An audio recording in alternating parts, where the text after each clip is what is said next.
As the far-left woke culture continues to dominate the narrative in the West, we are definitely seeing a bit of backlash. We have good people up and down this country countering these toxic ideas, including the comedian Konstantin Kissing.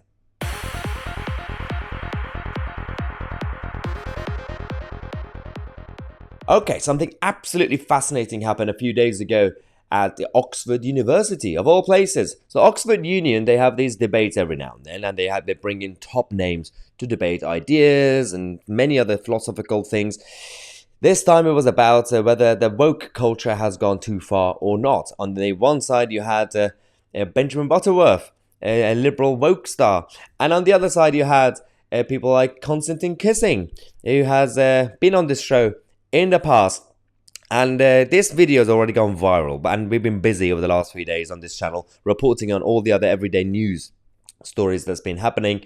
But I thought we could take a quick break and actually do a bit of a reminder, especially for those of you who might not have seen this speech. Konstantin Kissing at the Oxford Union made the best speech ever against the woke culture. Watch this. Now, I want to talk to those of you who are woke and who are open to rational argument. A small minority, I accept. Because one of the tenets of wokeness is, of course, that your feelings matter more than the truth. But I believe in you. I believe there are those of you here who are woke, who are open to rational argument, so let me make one. We are told that your generation cares more than any other about one issue in particular, and that issue is climate change. We're told that many of you suffer from climate anxiety. You wish to save the planet. And for tonight, and tonight only, I will join you. I will join you in worshipping at the feet of St. Greta of climate change.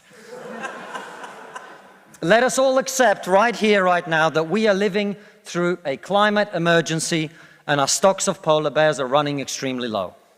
I join you in this view. I truly do. Now, what are we to do about this huge problem facing humanity? What can we in Britain do? We can only do one thing. You know why? This country is responsible for 2% of global carbon emissions, which means that if Britain was to sink into the sea right now, it would make absolutely no difference to the issue of climate change. You know why? Because the future of the climate is going to be decided in Asia and in Latin America by poor people who couldn't give a shit about saving the planet. No, thank you. No, thank you. It's going to be decided by poor people in Asia and Latin America who don't care about saving the planet.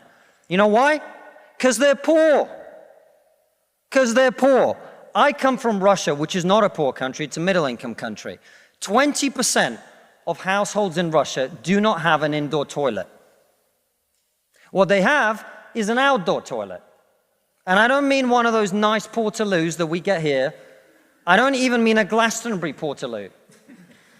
I mean a wooden shack with a hole in the ground that holds a collected fermented memory of the last 10,000 visits. How many of you are going to go home tonight and say, let's rip out our bathroom and erect a Siberian shithouse in the back garden? And if you're not, why should they? 120 million people in China do not have enough food. I don't mean that they don't get dessert. I mean they suffer from malnutrition. That means that their immune system is breaking down because they don't have enough food. You're not going to get them to stay poor. Imagine you're Xi Jinping, the leader of China. When you were 10 years old, there was a revolution, a cultural revolution in your country, and people came and they put your father in prison. Your mother had to denounce him. Your sister killed herself. And you, no longer enjoying the protection of your formerly powerful father, were sent to a village where you lived in a cave house. And here you are, decades later. You have clawed your way up the bloody and greasy pole of Chinese politics to be the undisputed supreme leader of the very Communist Party that destroyed your family. And you know that the main thing you have to do to survive and to stay in power is to deliver the one thing that the people of China want: prosperity, economic growth. Where do you think climate change ranks on Xi Jinping's list of priorities?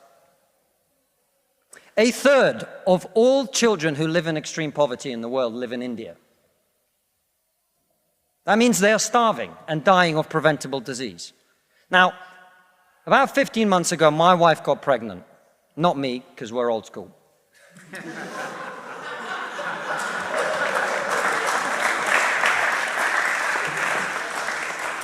And for 9 months, we talked about what our boy would look like, what he might do when he grows up. We looked at baby scans and videos on YouTube about what the fetus looks like at 9 months and 12 months and 20 months.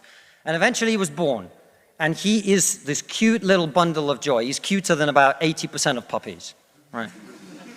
Now, if you said to me that I had a choice, either my son had a serious risk of starving or dying from a preventable disease in the next year, or I could press a button and he would live. He would go to school. He would bring his first girlfriend home. He'd go to university and graduate and become a woke idiot.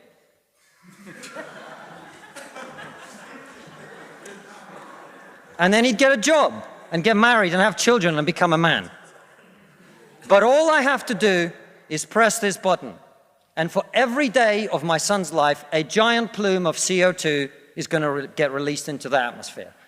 Now, you're all very young, and most of you are not parents. Let me tell you something. There is not a parent in the world who would not smash that button so hard their hand bled.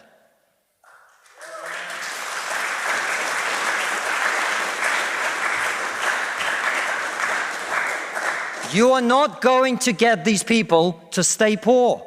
You're not even going to get them to not want to be richer. And so, I put it to you, ladies and gentlemen, there is only one thing we can do in this country to stop climate change. And that is to make scientific and technological breakthroughs that will create the clean energy that is not only clean, but also cheap. And no, thank you.